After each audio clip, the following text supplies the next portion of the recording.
Bonjour à tous. Aujourd'hui, cette vidéo s'appelle la spiritualité incarnée. En réalité, on ne devrait même pas employer ce terme, la spiritualité incarnée, car si elle n'est pas incarnée, ce n'est pas de la spiritualité. Mais j'ai voulu insister sur ce mot car je vois trop dans, dans les gens que je rencontre, euh, de ceux qui sont vraiment engagés dans un chemin spirituel, qu'ils sont souvent désincarnés, justement.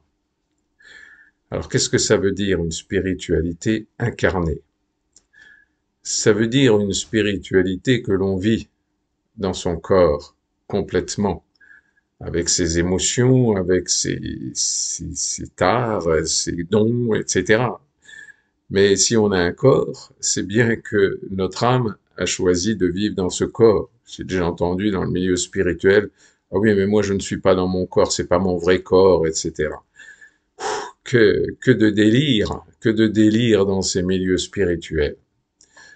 Donc, il faut vraiment comprendre que un chemin spirituel, c'est avant tout une psychothérapie extrêmement profonde qui va bien au-delà de la psychothérapie que l'on rencontre en Occident ou la psychanalyse. C'est vraiment quelque chose qui est dans la même direction, mais qui va beaucoup plus loin. Car il y a aussi cette dimension de la source, de Dieu, de l'univers en nous, etc. Donc c'est bien quelque chose qui est à découvrir dans sa totalité.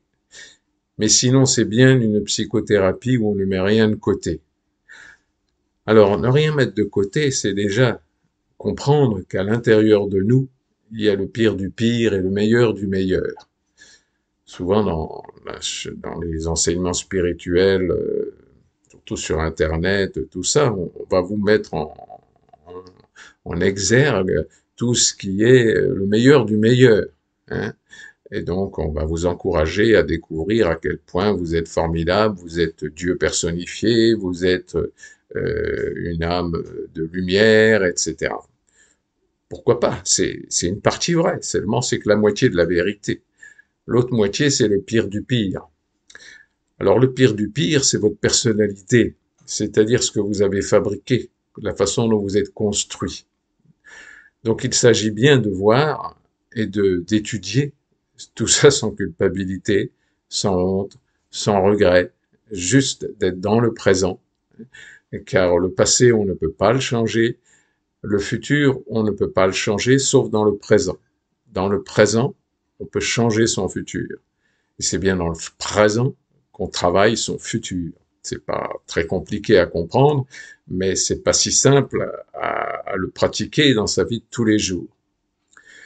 Donc déjà de découvrir comment je suis construit à l'intérieur de moi, ou comment je ne suis même pas construit du tout d'ailleurs, avec quelque part la construction de l'être, si vous voulez, pour d'autres mots, le complexe d'Oedipe qui ne s'est pas accompli, qui n'a des fois même pas démarré la plupart du temps, et qui, en tout cas, qui n'est pas terminé, qui n'est pas accompli pour être un véritable adulte. Donc c'est vraiment de travailler sur cette personnalité pour arriver à comprendre ce qu'il y a dedans, du meilleur du meilleur. Et bon, c'est assez facile en méditant de le découvrir, encore que c'est pas si simple quand même, mais aussi le pire du pire. Alors le pire du pire, ça peut être simplement des pensées, mais bien entendu, c'est presque dommage d'appeler ça le pire du pire. C'est simplement des éléments qui nous composent et qui nous ont amené des qualités d'un autre côté. Donc c'est pas non plus un problème, hein. C'est juste d'être lucide. Lucide sur soi, pour moins abîmer les autres, pour moins abîmer soi-même, pour ne pas croire que quand on se sépare dans un couple, etc., c'est toujours la faute de l'autre, hein. On a toujours 50% de notre responsabilité, hein. C'est pas très compliqué à comprendre aussi, ça. Donc, dès qu'on parle du côté victime, vous comprenez bien qu'on s'égare, c'est-à-dire qu'on ne voit pas la, toutes les composantes de la situation.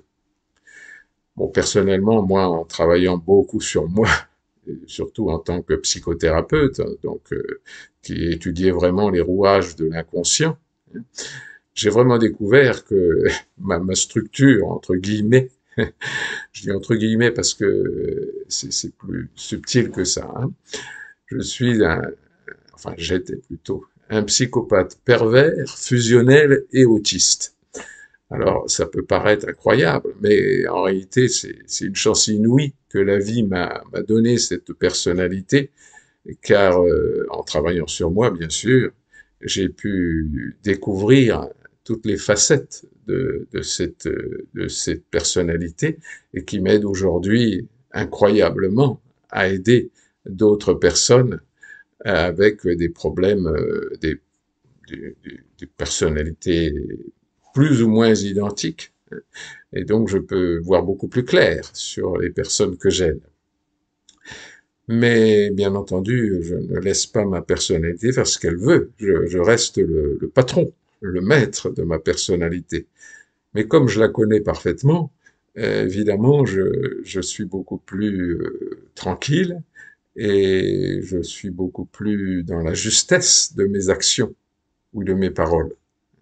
Donc c'est bien tout ce chemin, hein, car notre chemin, c'est vraiment de découvrir soi-même. Vous savez, vous connaissez cette phrase, hein, connais-toi toi-même et tu connaîtras les dieux et l'univers. C'est tout à fait juste, mais se connaître soi-même, c'est pas si simple, hein. S'il faut 10 ans de psychanalyse pour en connaître un petit bout, vous comprenez bien que c'est pas si simple que ça. Donc la méditation est vraiment capitale, et vraiment de découvrir à quel point notre composition intérieure, notre fabrication intérieure est aussi bien du meilleur que du pire du pire.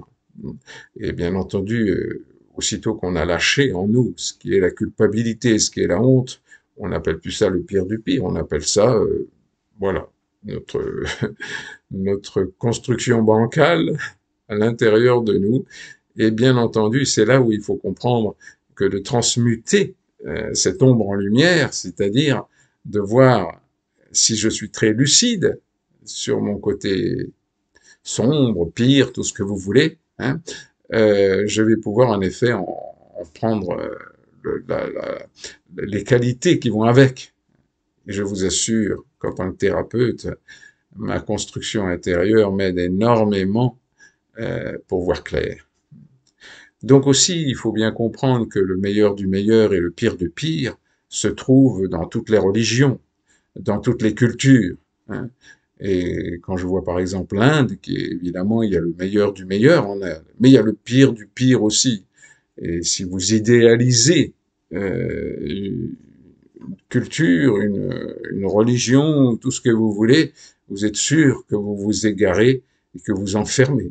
Vous enfermez dans quelque chose qui vous empêche de voir la réalité de votre vie, la réalité de ce qui vous entoure, pour faire l'équilibre entre ce meilleur du meilleur et ce pire du pire. Donc la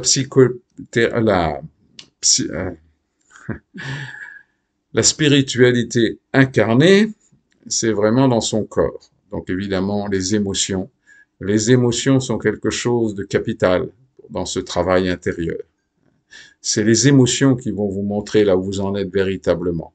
C'est les émotions qui vont vous montrer ce qui est dans votre corps n'est pas encore accompli, terminé, grandi, etc.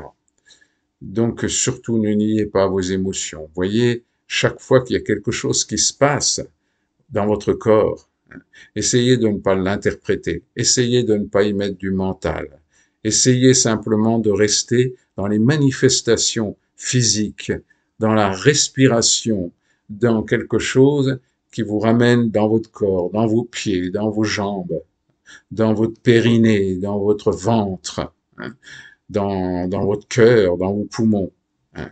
Mais attention, le cœur, c'est bien sûr l'amour, mais l'amour, il ne peut être juste que s'il est justement incarné, mais incarné avec la conscience de toutes nos déviances, de toutes nos pulsions, de tous nos fantasmes.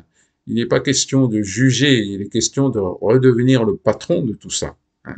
Et donc de voir clair, et dans la mesure où on peut, avec nos limites du jour, toujours sans culpabilité et sans honte, d'avancer dans ce côté de maîtrise, pas de contrôle, hein, de maîtrise de cette partie sombre pour la transmuter en lumière, c'est-à-dire la faire que de défaut, ça devienne une qualité, puisque quelque part, toute erreur, toute déviance a toujours quelque chose de caché, de qualité ou de don derrière tout cela.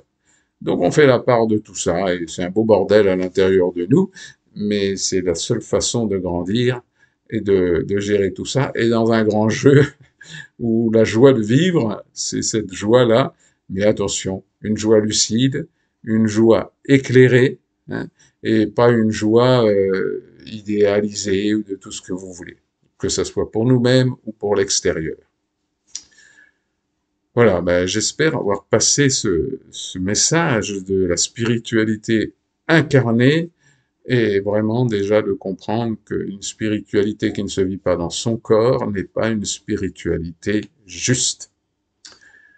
Voilà, ben, écoutez, plein de tendresse, plein de joie de vivre, la vraie joie de vivre, hein, et toujours du soleil dans votre cœur, avec plaisir tout ça.